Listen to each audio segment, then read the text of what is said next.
Nagbigay ng pag-asa sa lahat, tulad sa diseya, dahil pinitin na. Good evening! Welcome! This is your show. This is your live AGT Anything Goes Topics Season 7. episode 32. And today is April 29, 2025. And it's a Bible Tuesday na. May birthday ng May. Papa ko. Ah, pwede ba siya? Opo, May 12, election day. Yan. Election day mismo. Yes. Wala, oo nga po. Ang bilis nga po. Oo nga, parang kailan na. Ganun na po. Bisa lang nung 45. Ng puso eh. Opo. Grabe. Pero mo na lang, no? 11 ang namatay doon sa nanagasan sasakyan sa Vancouver, Canada. Pero, no, sa Filipino community pa naman nangyari. Nakalulong ko talaga na yung mga ganyang pangyayari. Nakikirami po kami sa pamilya ko. Ay, ako. Ang dami rin tatabert na. Yun nga po, dahil po election, ang namamatay dahil sa pamamaril. Yan, may nangyari na naman. Yung nangyari nga, kanina, isang parang ng party list. Opo. Pero mo pinatay. Sa Manila yun naganap.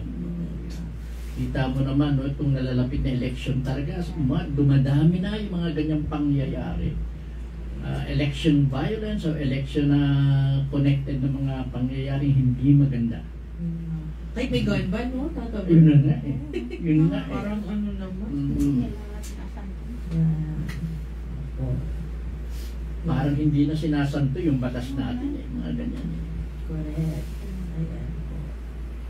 Yes po. Ay, sige pa, tatabert po. May pangyayari sa kung nabalitaan mo, Anje, kahapon daw nagkaroon ng total blackout sa Spain and Portugal, no? Opo. Iberian Peninsula actually ang tawag dyan sa dalawang bansa na yan. Then kasama na rin part ng France, Andorra at Belgium ata. Pero hindi nila maintindihan up to now ata kung ano yung dahilan nung outage na yun, power outage na yun. Laking Lahat. Hindi nila napakinabangan ng computer nila, lahat. Yung mga cellphone sila, wala. Opo. Although sa ngayon, may partial na ata ng pagbabalik ng mga power. Opo, meron na po. May Pero mo suddenly, ganun mangyayari. Parang nahirap na walang announcement, walang, ano po ba, may heat wave ba doon dati? Pero medyo malamig-lamig naman. At naman, hindi nila malaman ng reason kung bakit eh. Kaya kagabi, nataranta po kasi yung isa ko rin ka-work ko sa Spain naman siya, sa Madrid. Nag-worry kami, ba't biglang nag-offline? May nag-aantay na ka-meeting. So yun po pala. Pero buti kanina nakabalik. Medyo hassle lang po kasi since yung biglaan na ganyan. Mga nagtatrabaho and all. Pero yun, sana po the rest maging okay na po yung electricity. Pero kung na-istorbo, pati yung paglipad ng eroplano, yung paglandi ng eroplano, lahat apektado. Opo.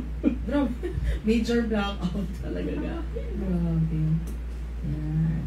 Sana naman wag mangyari uli yung mga ganyan. Lalo na rito sa ating bansa. Ay, nako. Kung yung mga progresibong bansa na katulad ng Portugal, ng Spain, ng France, ng Belgium, may nangyayari yung ganyan. What more kung dito sa atin maganap yan ako. Maunlad na bansa rin. Oo po eh. Bansa natin maunlad ba? Ano sa tingin mo? Alam mo, para sa akin, tatabert, maunlad naman na may mga harang-harang lang. Sa totoo lang po Agree ako dyan. Ang dami nating resources. Matatalino at talentado mga Pinoy. So, may mga talentadong may mga policies lang talaga na medyo hindi pa naaayos. Pero kung kaunlaran, maunlad naman tayo. Kaya, vote wisely. Kung gusto niyo maramdaman ng pag-unlad. Ipasok ko pa. Sige po, baka may balita ka pa po. Well, may connection din naman dun sa yung pag-alboroto ng bulusan. Sana naman hindi Anyway, lagi naman na yan nangyayari sa bulusan volcano na yan. Source ba yan, I think?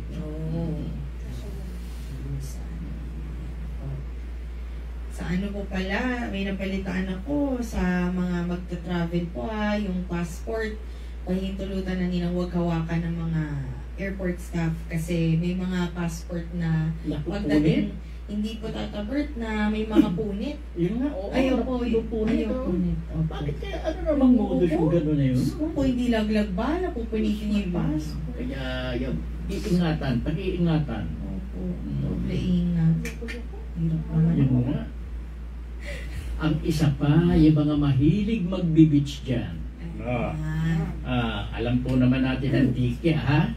Hindi Ay. ordinaryong ano lang yan, nakamamatay po. Opo. Yung ano ng dike na yan.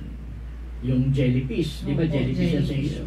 Kaya ingat po, bago kayo magtampisaw agad sa tubig alat, tingnan nyo muna ang surroundings kung may mga jellyfish na naglulutang-lutang dyan. Ako ganyan ang gawa ko noon, nung kabataan pa, dyan sa parting Rojas Boulevard. Oh, Nung naliligo kami dyan doon sa ano, tinitignan ko muna kung meron. Meron kasi noon eh. kayo na po tatabert. Nung malinis-linis pa po. Oo, nung malinis pa. Kahit na ilog Pasig noon, Madami rin lumaki ako ng Binondo, kaya alam ko. Opo. Bumababa kami ng iskalon noon sa may Pasig River. May iskalon kung tawagin na, pwede kang bumaba doon eh. Hindi naman ako marunong lumangoy, kaya kumakapit ako bago maglublob. Kaya hindi ko madidikya Oo. talaga tatabert. Ay, ang ganda noon nung ilog Pasig, ang ganda. Anak ng Pasig naman kayo. Ayan. Tapos, balita ko po ang ating Alex Ayalang tennis player. Mukhang umuusad po sa, parang meron siyang isang tournament na mukhang malakas daw siya. So, abangan na. Parang sunod-sunod yung ano niya. Kabata pa naman siya. No? Hindi, ganyan ang ano ng tennis ba? talaga. Sunod-sunod dyan. Grabe. Kaya hindi mo naman makukumpleto ng lahat yan. Merong tournament na mag-i-skip ka eh. Para makapag-prepare ka doon sa mas, next. ano eh, Grabe. na mas mataas ang category na ano eh. Opo. Meron ganyan. Oh, galing. Kahit na sa lalaki, ganyan yan. Okay. Eh, hilahod ka na kung lahat yan, sasalihan niya. Ang dami niya, sunod-sunod. Ang ilang ano lang yan, minsan ang distansya na ng bawat araw niya, 3 araw, ibang tournament man, 4 na araw. Kaya hindi biro. Kaya hindi biro. Kaya talaga bata pa lang, ano ka na, kailangan praktisado. Ayan po. Ayan. Meron ka pa po, Tata Bert? Wala na ako masyadong na balita. Ang ating Cardinal Tagle, mag-assist daw, Tata Bert. Oo, among 3 assistants in conclave preparation. So, ina-avoid nga nila yung sinasabihan tayo mga Pilipino na wag sanang wag naman mag-ano na parang pinupush natin si Tagle, si Tagle, sabi si Tagle. Cardinal Tagle. Ayan. Dahil isa siya sa tinatawag na favorite. Sa mga ganyang ano daw, wala raw favorite eh. Po.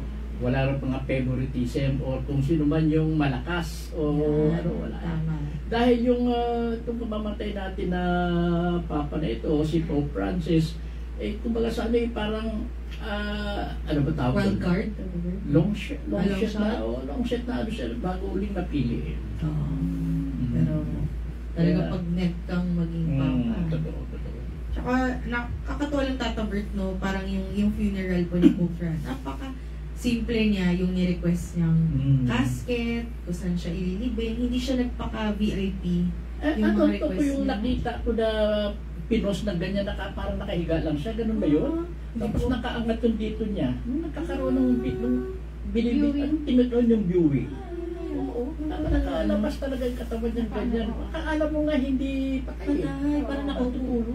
Tapos nandito isang malaking cross dito sa tabi mo. Ganun ko pala. Parang hindi patay. Siyempre, pag ililibing na yun, ibababa na yung katawan niya. Opo. Casket. Ganun pala. Hindi ko nakita yung Tata Bert. Ayan po. Batiin ko lang po sa lahat, Tata Bert. Okay. Good evening po, Mamita, Miss Linda, Tita Helen, Miss Maria Corazon Dalida, Hi. Marvin Angeles, Nathan Troy, all the way from Batangas. Wala, Nathan, kamusta po? Kuya Joseph from Pangasinan. Ate Judy from Cavite. Good evening po sa inyong lahat. Ayan. May mga internet connection, lang po tayo issues, pero mukhang okay na naman po kayo. Ayan po. So, nasa na po kami? Awit ni Solomon. Awit ni Solomon. Isang hindi pa namin maintindihan kung bakit napasama sa Bible talaga. No? Pinipilit namin, hindi pa pinipilit, no? Talagang iniintindi namin ang gusto ni Anjay, yung ibig sabihin ng mga verses dito. Dahil kami rin mismo nagtataka how come yung pag-iibigan ng isang lalaki ng isang babae mapasama sa Bible. Merong deeper reason. Yun ang tinatry namin ma-explore. Ayan po. So, nasa chapter 4 na po kami. Magsa-start na po ba tayo, Tata Bird? Okay. Ready? Sige po. Ayan po. So, pagbasa mula sa libro ng Awit ni Solomon, chapter 4. Kay ganda mo aking mahal, ang mata mo'y mapupungay, ang buhok mong anong haba, pagkilos mo'y nagsasayaw, parang kawan na naglalaro sa bundok ng Gilead. Ang ipin mo ay puti nitong tupang bagong linis. Walang bumi kahit isa, maganda ang pagkaparis. Ang labi mo'y pulang-pula, katulad ng eskalata. Kapag ika'y nangungusap, lalo itong gumaganda. Aninat sa iyong belo, ang piski mong namumula. Ang leeg mo'y ubod kinis, may kwintas na kaiinam, parang tore ni David na ligid ng mga kawal, parang usang magkaparis, ang malusog na dibdib mo, masayang kumakain sa gitna ng mga liryo, hanggang sa dumating ang bukang liwayway, hanggang sa mapawi ang pusikit na karinlan. Sa dibdib mo'y ubod bango, ako ay himlay, pagkat ito ay simbango ng mira at ng kamangyan. Kay ganda mo aking sinta, kay ganda mo aking mahal, wala akong may pintas sa taglay mong kagandahan. Halina aking mahal, sa akin ay sumama ka.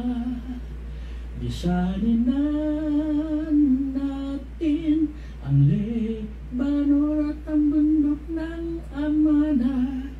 Iwan mo na ang bundok ng Senir at ng Hermon, ang taguan niyong mga leopardo at mga leon. Aking mahal, aking sinta, ang puso ko ay nabiha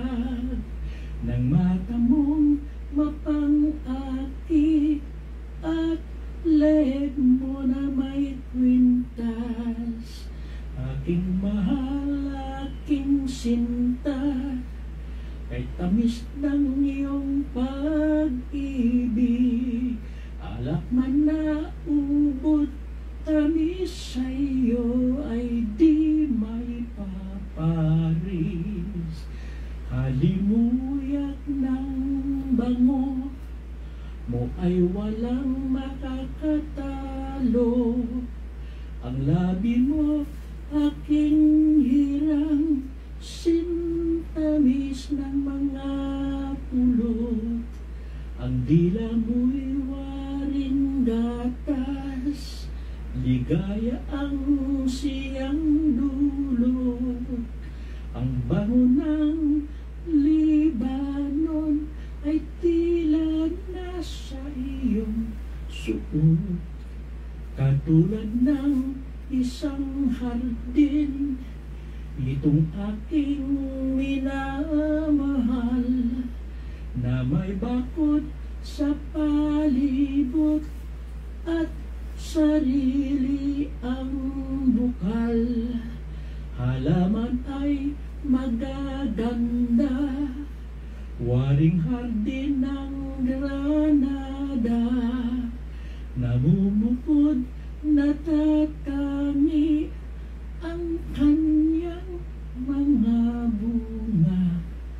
Mahalimuyak ang mga nardo, mababango ang hena. Nardo at sapron, mabangong kanela at kalamo. At lahat ng punong kahoy ay may samyo ng insenso. Mira at alo na pangunahing pamahang mo. Ang tubig na ginagamit na pandilig nitong hardin ay ang agos ng tubig na sa Lebanon pananggagaling.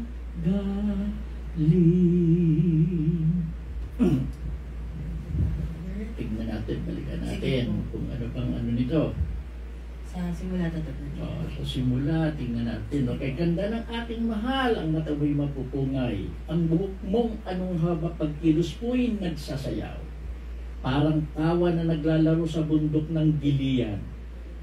Ang ngipin mo ay simputi nitong tupang bagong linis.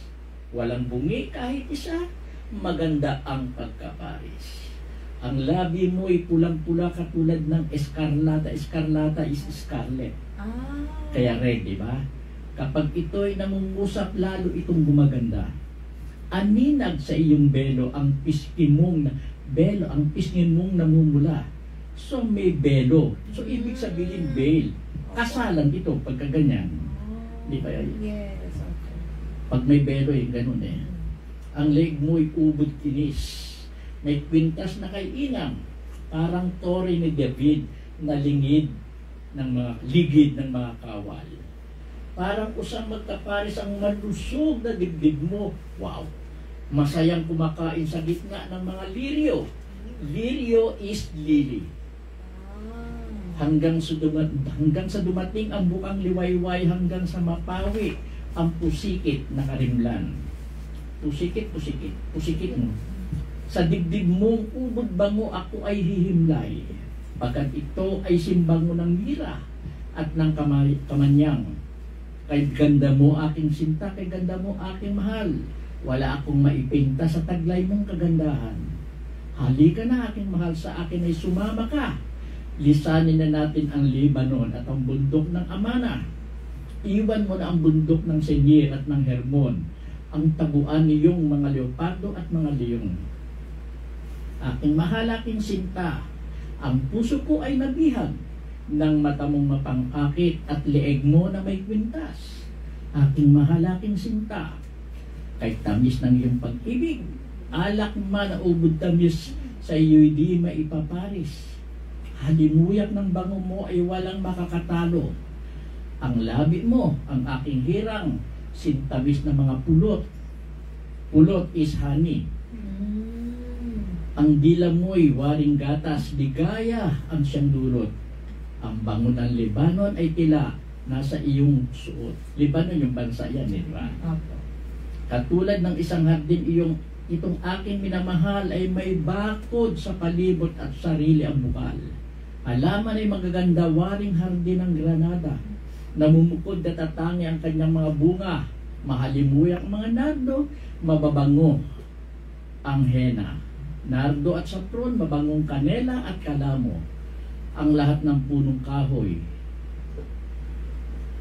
ay may samyo ng insenso, mira at alo na pangunahing pabango. Ang tubig na ginagamit sa pandinig ditong hardin ay ang agos ng tubig na sa Lebanon pananggagamit. Talagang dito yung matindi yung ipinapakitang pagmamahal ng lalaki dito. Sa kanyang dahil dinidescribe na niya talaga kung gaano niya kamahal, kung gaano niya dudulutan ng ligaya yung kanyang iniiro. Yun. May sinabi pa rito na ang aking pagkakaintindi, halika na aking mahal sa akin ay sumama ka. Lisanin na natin ang Lebanon at ang bundok ng Amana. So ibig sabihin nito, yung Lebanon at ang bundok ng Amana, yung nakaraan niya yan. Sumama na sa kanya. May pang ngayon. Di ba? Iwan mo na ang bundok ng Senir at ng Sermon. Grabe itong pagmamahal na inuukol ng isang lalaki sa kanyang iniiro. Ngayon, ang titignan na lang natin dito kung ano ang magiging parang relevance dito na mapasama sa Biblia. Mamaya titignan natin, alamin natin.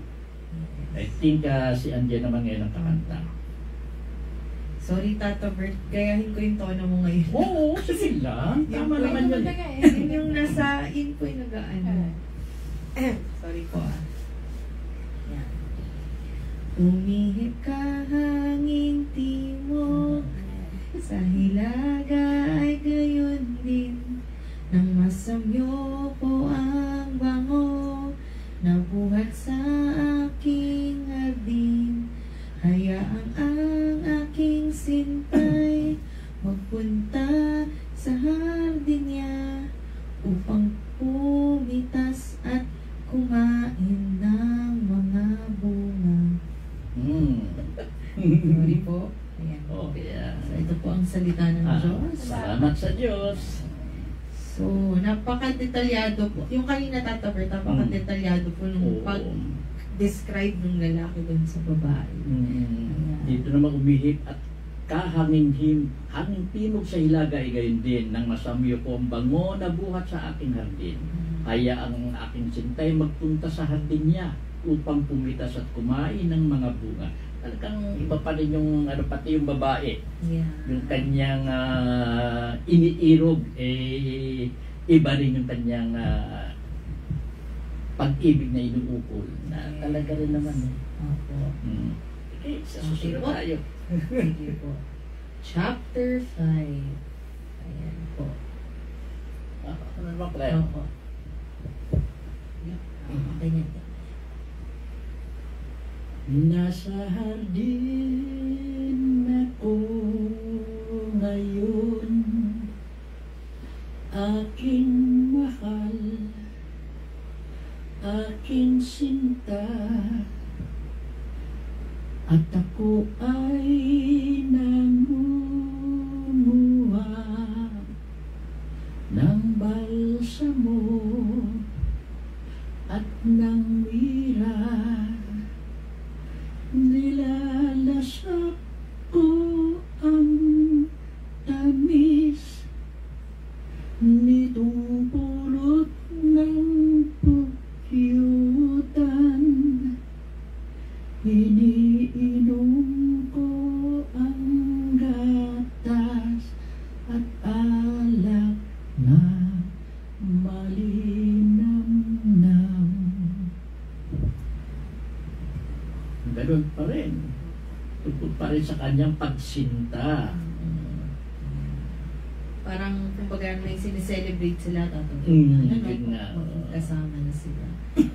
Kumain na at uminom, kayong mga mangingi hanggang kayo ay malango sa tamis ng pag-ibig. Yan. Maga. Muli pa bang magbibihis, gayong ako'y nagubad na. Aking pagdudungan muli, nahukan na mahal ko ang susian nitong pinto. Damdamin ko ay sumigla, lumundag ang aking puso. Ako ay bumangon upang siya ay pagbuksan. Binasa ko ng mira itong aking mga kamay, at ako ay lumapit sa pinto ng aming bahay. Ngunit nang siya'y pagbuksan ko, hindi ko na inabutan. Hinanap ko ng hinanap, ngunit hindi natagpuan. Sa laki ng pananabik na tinig niya'y mapakinggan. Tinawag ko ng tinawag, ngunit walang kasagutan. Ang mahal ko ay hinanap, di tumigil, di naglubay, hanggang ako ay mahuli mga tanod nitong bayan. Hinagupit nila ako, walang awang sinugatan. Balabal ko ay hinatak, pinunit pa at ginutay. Mga dilag ng Jerusalem, ipangako ninyo sa akin. Kung mahal ko ay makita, sa kanya sana'y sabihin, iyong sintay nang hihina, pag-ibig mo'y hanap niya. Etong nakakaano rito, bakit merong ganito, no? Ba't bigla Pero mo bubuksan na niya yung pinto para makapasok yung kanyang minamahal dahil sabik lang siya. Then suddenly, wala. Wala sa ano ng pinto yung ano na yun. And then, nung hinahanap niya, nakita siya ng mga bantayon, mga kawal. Then nung nagtatanong siguro siya, bakit?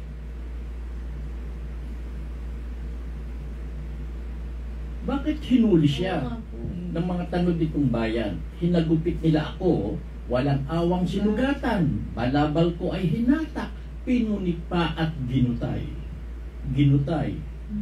Mga dilag ng Jerusalem, ipangako ninyo sa akin, kung mahal ko ay makita sa kanya, sana'y sabihin, yung sintay ng hihina, pag-ibig mo'y hanap niya. Itong isa pang supposedly, yung lalaki rito, halimbawa si Solomon, hari. Etong nagmamahal sa kanya ito, bakit gano'n ang naging trato ng mga bantay? Diba? Oo. Ito pong mag-abuse. Kasi hinanap ko dito sa Google. Ito na bakit mahalaga yung sa awit ni Solomon.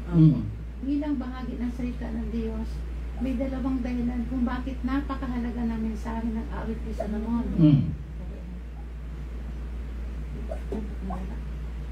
Una, tinuturuan tayo nito kung ano ang tunay na pag-ibig na namamagitan sa lalaki at babae. Dalawa, inilalarawan ng awit kung anong uri ng pag-ibig ang namamagitan kay Hesus Kristo at sa kongregasyon ng mga pinahirang Kristiyano. Yun na nga eh. Yan ang aanoy natin. Yan ang bibigyan natin ng liwanag ng gusto mapiyan. Tama yun. Thank you, Miss Lita. Kaya nga doon makikita. Kaya nagtataka ako bakit isasama yung pagliligawan ng ganito na ito sa ng Bible yun. Parang Maganda yun. ginawa niya lang kung kala mo nagliligawan, parang sumisimbolo pala siya.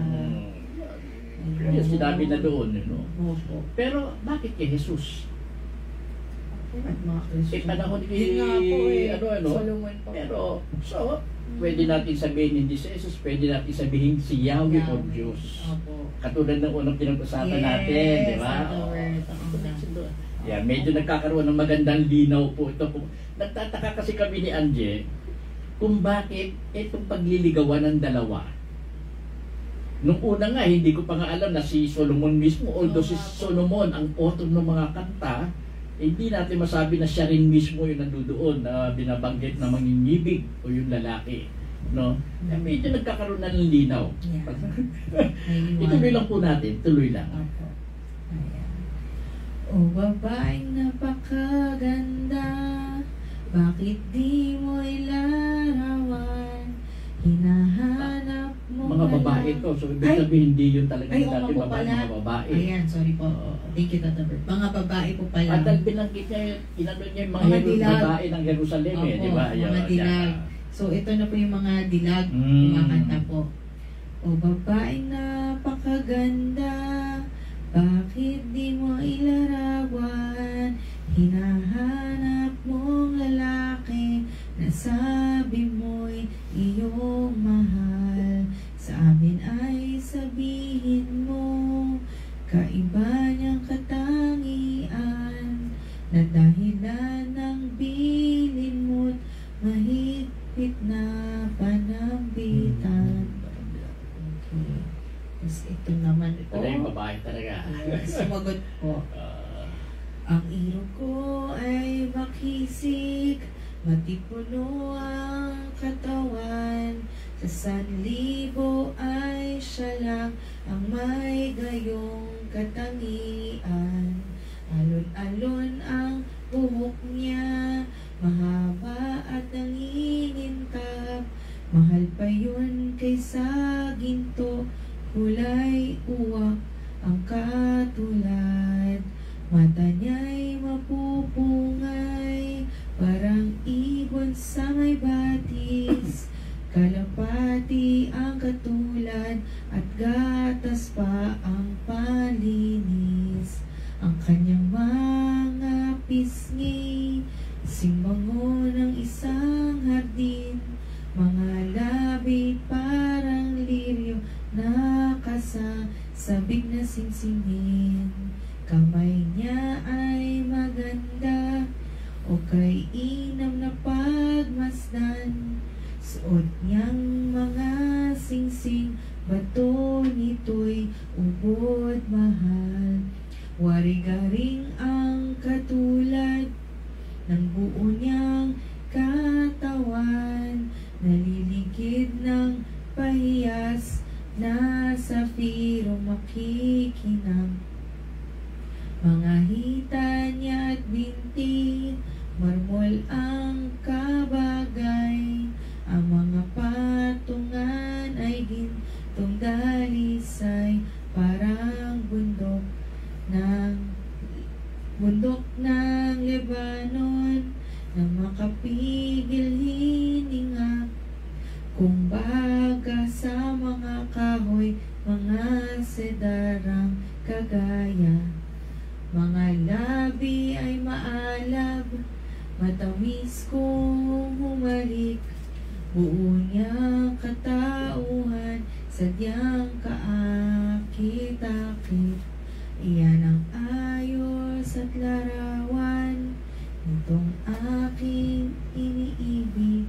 Yan. Ito po ang salita ng Diyos. Salamat sa Diyos. Pakilala ba yan? Pang-5 po. Pang-5. Ang isang hindi nawawala pa rin yung ipinapakita pa rin dito ng babae, yung kanya talagang pagmamahal sa lalaki. Although parang nawala doon, nang bubuksan niya yung pinto yun. Anong ibig sabihin noon ng ganun?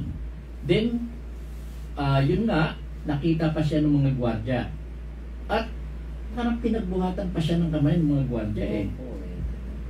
Alamin natin yung ano niya, no? Pag medyo matapos natin ng isa pang chapter. Sige po, next na. Baka may makita tayo dun susi. Oo nga po. Pa-chapter 6 po tayo. Alam ko ba tatabi pa 8 chapters po ito. So may dalawa pa. May dalawa pa. Ayan. Chapter 6. Ito naman po yung sagot ng mga babae o dilag ng Jerusalem. O babaeng napakaganda, giliw mo'y saan ba nagpunta? Ika'y aming tutulungan sa paghanap mo sa kanya. Ito naman po ang sagot ng babae. Ang mahal kong kasintahan ay nagpunta doon sa hardin na ang halamay mababangong mga tanim, upang kawan ay bantayan at ang liryo ay pitasin.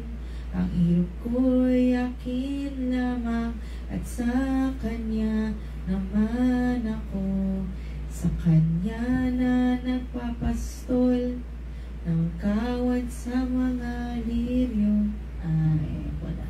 Ito po ang sagot nung mangingibig lalaki po. Katulad ng Jerusalem, ang ganda mong tinataglay, tila tirsang may pang-akit ang iyong kagandahan.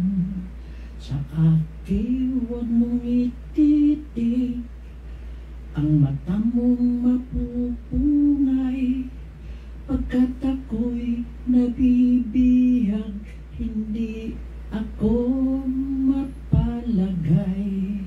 Ang bundok mo nga, ang buhok mo nga nung haba, pagkilos mo'y sumasayaw, parang kawan na naglalaro sa bundok ng Gilead. Ang ngipin mo'y kasing puti nitong tupang bagong linis. Walang kulang kahit isa, maganda ang pagkaparis.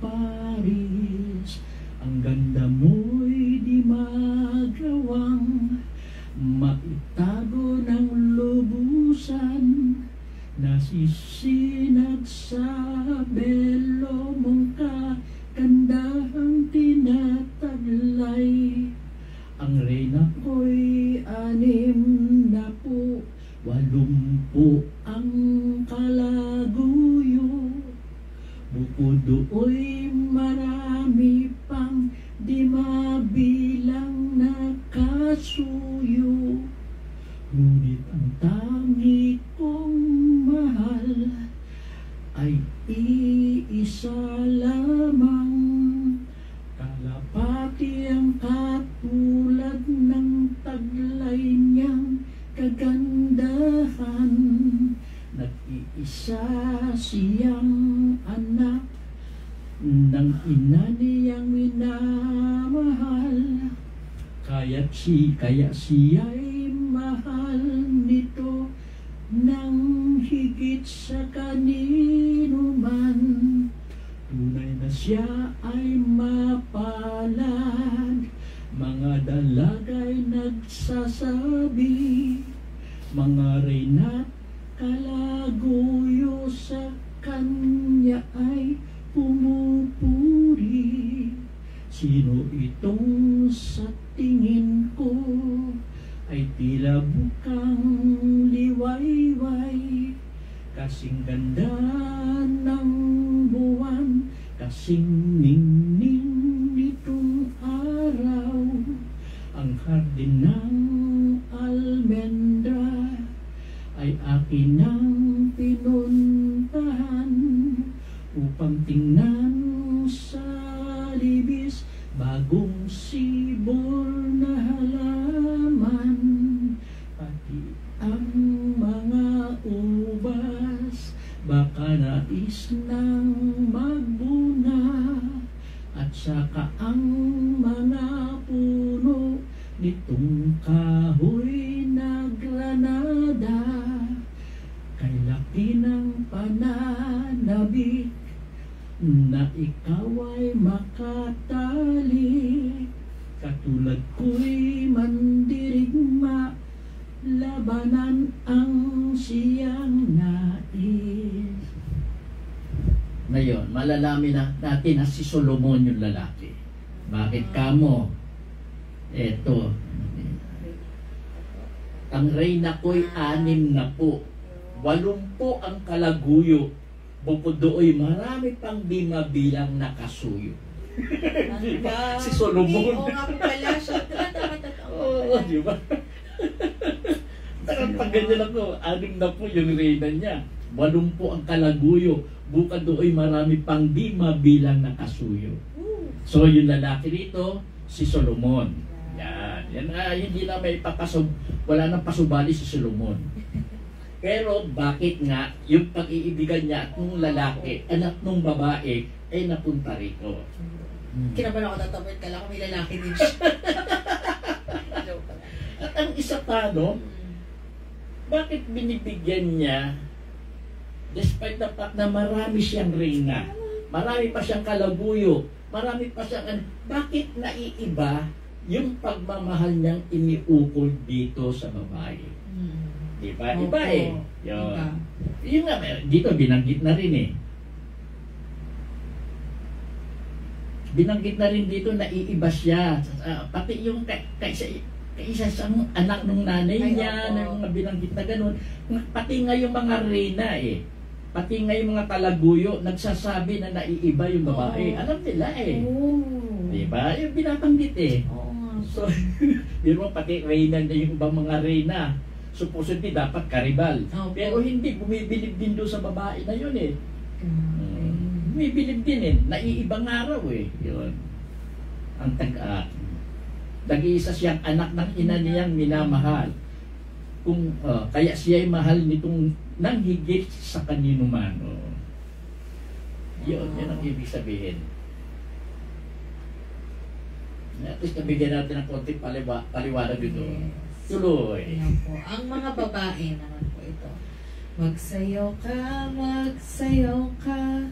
o babaeng sulamita, upang ika'y mapagmasdan, o dalagang sakdal ganda. Tapos ito naman po sagot ng babae. Ano't inyong ninanais, na masdan ang sulamita, na tulad ng mananayaw sa panahon noong una. Ito po ang salita ng Diyos. Yan po ang salita ng Diyos. Salamat sa Diyos. Well, dito po, no, at least, masasabi na natin na yung lalaki na sinasabi dito, si Solomon. Dahil nga doon sa very, na yun, kung ilan yung asap, kung ilan yung reyna niya, doon binulgar doon na-reveal na siya yun. Ngayon, ang tanong, bakit naiiba yung pagmamahal niya rito sa babae? At bakit pati yung mga reyna niyang iba, pati yung mga kalaguyo niya, pati pa yung iba pang niyang mga, may karelasyon, mga kasuyo niya, ay bilib din doon sa babae. Sinasabi na angat sa kanila yung babae. Yun ang parang masasabi natin ang kaibahan dito, no? Yun nga, ipapaliwanag na natin dito na tungkol kay Yahweh talaga. Tungkol sa Diyos talaga yung rito. Sa Diyos at sa Kanya, yun, kanina binanggit doon, yung kay Jesus at kanyang mga kongregasyon ni Jesus. Dito naman, sa Diyos at sa mga naniniwala sa Kanya. Yung babae dito sinasabi ay naniniwala sa Kanya. Binanggit din dito, yun nga, di ba kanina? Pagbukas na ng pinto, wala yung lalaki. Saan napunta yung lalaki? At bakit binugbog siya? O parang pinagbuhatan siya ng kamay ng mga gwardiya? Parang hindi siya kilala. At sa akin, ang masasabi ko, ang interpretasyon ko doon, sa paniniwala noong mga believers doon sa Diyos, may mga pinagdadaanan din silang pagsubok. Diba? Pwede sabihin ganun. May pinagdadaanan silang pagsubok at yun ang sinasabi nung gano'n na yun. Pagbukas ng pinto, meron palang biglang nawala. And then may nakita ng gwardya at sabi of the other, parang pinagbuhatan siya ng kamay. Pinulit yung kanyang kasuotan at kung ano pa. So, posibleng natin yon, may interpret natin yon ng mga pagsubok na dadaanan ng isang maniniwalang tunay sa Diyos. Tama po. Di ba? Pwede. Yun lang may hindi mo mabibigyan ng ibang interpretasyon pa eh. Ito, napakaganda kasi yung ika nga, no, yung binibigay nung isang naniniwala sa Diyos na babae at nung Diyos. Alam nung Diyos kasi na talagang yung maniniwala sa Kanya ay makakatanggap ng lahat ng biyaya.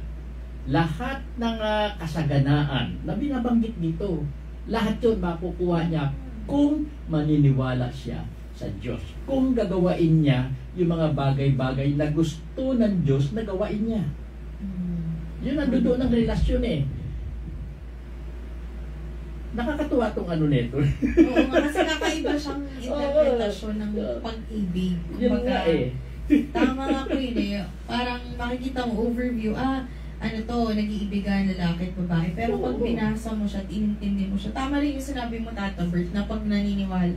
Di ba yung parang gusto niyang sabihin natin, i-surrender yung sarili niya sa Panginoon. I-surrender ng babae dun sa lalaki. Pero ang daming pumipigil sa kanya. Yes, Sabi mo marami mga pagsubok. Kasi maraming mga taong sinasabi sa'yo, huwag ka maniwala dyan. Totoo yan. Kasama yan. Diba? Oo, kasama yan. Mapipigil. Pero walang makakapigil sa ganong klaseng pag-ibig na meron tayo sa Panginoon. Kasi kahit pwedeng mangyari mga ganun, pero sa huli, parang feeling ko naman may baka may happy ending. Sana. Baka may dalawa pa eh, sa susunod na malalaman natin. Ayoko rin basahin pa Tata Bert para ma-iyak ko spoil. Pero kasi, yun naman kasi dapat, yung pinanggagalingan ng pag-ibig is yung si Yahweh, Panginoon, si Kristo, di ba? Doon naman, ayun, para kalimutan ko na yung passage kung saang book siya, Tata Bert, pero because He loved us first, di ba may ganun na verse? Dahil minahal niya tayo muna, kaya natuto tayong magmahal. Napakaganda talaga ng rito. Talagang magaling si Solomon, nabigyan niya ng ganitong, ano bang tawag dito? Binigyan niya, allegory ba ang tawag doon? O kung Simbolismo na ito. Paano simbolism, no? Yan. Nabigyan niya ng ganyan na yan, yung tungkol sa siguro, nung unang ginagawa niya ito, tungkol talaga sa pag-ibig. Hindi natin alam bakit isip ko lang talaga, no? Pwede Tata Bert. Then, pero hindi pa rin, andoon pa rin, isang question pa rin kung bakit yung minamahal niya na yun, parang minalsrato ng mga gwardiya. Doon ako nag-iisip eh. Kaya nga po eh. Bakit hindi ba kilala ng mga gwardiya yung na yun? Sabi ko ba, ginahasa ko ba? Yung parang may ganun akong naisip. Pero, baka ganun talaga yung ibigan. May mga ganung pagsubok. Pwede. Kahit tayo, tsaka sa Diyos, meron tayong, minsan, di ba mapapaisip ko lang, pinabayaan pa ako ng Panginoon. Bakit yung hinayaan masaktan, no, ganito, o masugatan. Pero, hindi niya pa rin ako iniwan. Yung pang isang maganda rito, no, ipinapakita rito yung kadalisayan ng pag-ibig ng Diyos sa tao. At yung tao in return, dahil nakita niya yung pag-ibig na inuukol ng Diyos sa kanya, iibig din siya ng ganun din. Paano niya maiibig ang Diyos ng ganun din? Dapat niya susundin niya kung ano man yung mga inihaing utos ng Diyos na dapat niyang gawin. Yung ikita mo ng talagang gano'n, ando doon yung kadalisayan ng pag-ibig niya. Dalisay. Ang ganda nung term na ito. Dalisay na pag-ibig. Magtataka ka rin kasi dito, bakit pati yung mga reyna niya, imbis na magselos ka, bumibilib din sa babae. So, naiibang babae ito. Naiibang uri ng pag-ibig. Ibig sabihin. At yung ganyan, Tata Bert, ng mga awit niya, nilagyan niya ng karunungan na hindi lang basta-basta karunungan, kumbaga, para malaman mo na ang pag-ibig sa isang tao lang nanggagaling. At dahil lumalaganap siya sa ating lahat dahil sa kanya. Ganda, ganda. Di ba? Pag di mo siya talagang ninamnam o pinasa sinapuso, hindi mo siya, iisipin mong nagliligawan man. Alam mo, ganun lang eh. Ganda. Kalain mo yung awit ni Solomon is pala. Hindi naman kasi siya parating, di ba, nababanggit, napapag-usapan. Ayan. Talagang isa siyang musician. Yes. Parang si David eh, no? Oo. Parang si David eh. Manang-mana. Manang-mana. Well, sana po, no, kahit pa paano nabigyan namin kayo ng saya dito sa ating binasa na ito. Sa totoo lang, medyo